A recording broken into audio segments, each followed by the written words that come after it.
Hey, if you're in the business of putting one piece of pipe to another piece of pipe, it's got to be pretty clean when you solder that puppy together. And I'm sitting here with Bob from Zaclon, and Bob knows a thing or two about fluxes and a galvanizing flux. And what can you tell us about that? Well, the process when you galvanize steel to put the zinc on it needs to have several steps to make the steel clean before it is put into the molten zinc. Okay. The problem is that as soon as you do most of the other cleaning, where you use a cleaner to get any dirt off and you use some acid to get the rust off, well, as soon as you pull it out of the acid, it's rusting again. Okay. And you may not see the rust. It's not going to help you. But it's there. And so the flux does its job as you are putting it into the molten zinc at 850 degrees. So it actually does its job in that molten zinc and does that last little bit of cleaning so the zinc sticks right. Okay, so that's why it's so necessary to have a flux. Okay. Absolutely. If you don't have it, the coating usually is going to have problems.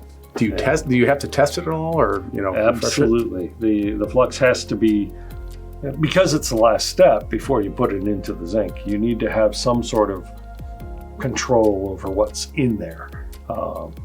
Testing for things like iron or dissolved sulfates and things like that have to be checked on a fairly regular basis. The main things, though, is to keep the pH, which is a measure of acidity, up to something around 4.5. And you want to try to keep the Balme, which is another way of doing concentrations, density. It will, those two tests will tell you a lot about the tank in terms of daily checking or weekly checking. After that, then you check the iron and you check these other possible contaminants or things that can damage the ability of the flux to do its job. You sound like you know what you're talking about. You've been doing this for a while, haven't you? Yeah. I've been doing this for 30 plus years. Yeah.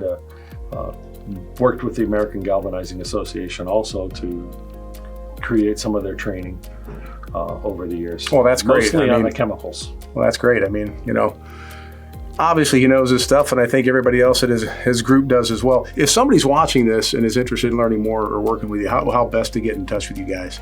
First is to reach out to me through my cell phone. Okay. 216-496-4449.